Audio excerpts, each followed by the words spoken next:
So this is incredibly underreported. This is the Economic Times. World War III warning. Iran claims Pakistan will nuke Israel if Netanyahu uses N-bombs first. A top Iranian general says Pakistan will use nuclear weapons against Israel. This is if Israel attacks Iran with nuclear missiles. Pakistan denies the claim, but Pakistan supports Iran. Pakistan warns Israel's actions could cause regional war. The situation is tense. The world is watching closely. Pakistan has condemned Israel's attack and it calls for global intervention. So this is a chilling escalation of nuclear rhetoric. A top Iranian general has claimed that Pakistan will retaliate with a nuclear strike on Israel if Prime Minister Netanyahu authorizes a nuclear attack on Iran. Such bullshit. You think that... Let me continue. General Mohan Rasi, senior officer in Iran's Islamic Revolutionary Guard Corps, is a member of the National Security Council, declared in a televised interview, Pakistan has told us that if Israel uses nuclear missiles, we will also attack it with nuclear weapons. While Iran and Israel is closer to all-out war following Israel's bombardment of Iranian nuclear and military sites, this new claim has sparked global concern over a potential World War III-style confrontation in the Middle East. Pakistan Defense Minister Khawaja Asif, however, denied Razi's statement, saying Pakistan is signatory to all international nuclear disciplines. Our nuclear capability is for defense, not escalation. Despite that, Pakistan has openly supported Iran in recent days. Asif warned that Israel's aggression could engulf the entire region, calling it a threat to Yemen, Palestine, and beyond. This is, it's kind of like in 1941 when World War II just kind of blew up and everybody joined in and went global. Only this time it's with Russia and Ukraine, and it's crazy. But it is like this. It's like, so I found this. I was looking into this, and somebody did a Year of Doom 2025.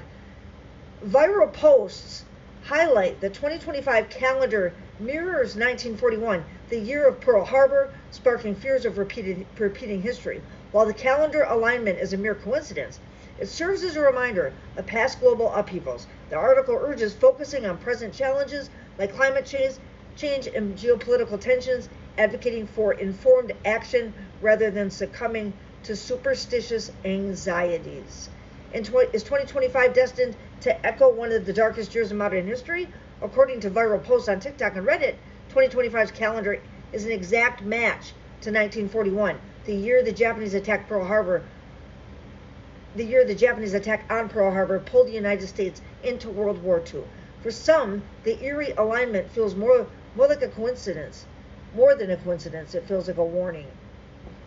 So, and yes, they're right about one thing. The 2025 calendar is identical to 1941's. Every date falls on the same day of the week, from January 1st to December 31st. For those who follow global affairs, that fact alone has sparked an unsettling question. Could 2025 be another year of global upheaval? Well, no, because then you're going to vote for Trump and get a no-war president in office, huh? That's what you're going to do. I hate to say we told you so. So, there's a reason 1941 stands out in world history. Europe was already deep into World War II, and on December 7th, the Japanese military launched a surprise attack on Pearl Harbor. The event killed over 2,400 Americans and prompted the U.S. to enter the war, a turning point that shifted the global balance of power and intensified the conflict that already spanned continents. It was a year that was defined by violence, authoritarian expansion, and diplomatic failures. So when people see 2025 matching up with it, date for date, it's hard not to feel a chill. I mean, but does a calendar match mean history will repeat? Well, not exactly. While the alignment of 2025 and 1941 is mathematically correct, it's simply a quirk of the Gregorian calendar system. These matches happen more often than people think, and they don't carry any prophetic weight.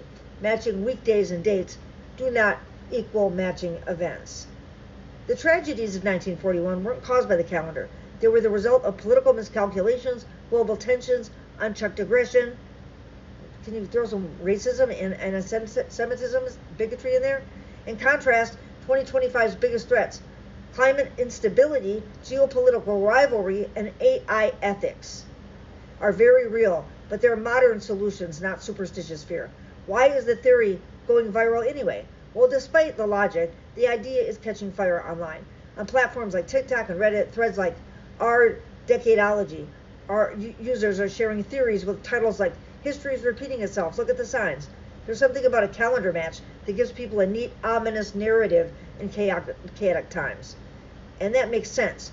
When life feels uncertain, humans instinctively search for patterns. It's not about gullibility, it's about wanting to feel prepared. So, is 2025 doomed? Well, no, it's not. Yes, the calendar is the same. Yes, the world is facing serious challenges, but we're not locked into a fate dictated by historical coincidences. The year 2025 will be shaped by choices, not by eerie alignments. I feel a hell of a lot better with people making the choices weren't fucking demented. Instead of buying into fear, we can use the comparison to 1941 as a wake-up call. We're trying! That year taught us the dangers of ignoring warning signs. I'm a warning sign. I'm a warning sign. Of failing to act decisively and of underestimating the power of bad leadership. In 2025, we face our crossroads, and how we respond will write history. The bottom line is the 1941 calendar match is a fascinating coincidence, not a prophecy. But if it pushes us to reflect on the past and prepare more thoughtfully for the future, maybe it's a useful one. Thank you for your time. Thank you for all of you that stick around and watch my content. I appreciate you more than you know. Be safe out there. We have to keep pressure. I haven't commented a lot about the war in Iran because I'm gathering clips. This is exactly like 2003. Exactly. They're using the same phraseology. They're using the same reasons. The nuclear reason. It wasn't true then, and it's not true now. But ignoring their own intelligence and saying, oh wait, well they say they don't have a nuclear bomb, but we don't care. We want to get them anyway. Bibi Netanyahu has been wanting to do this since the 80s, that I can find. So I'll be back with more videos like that. Thank you so much for listening to me. I will see you later.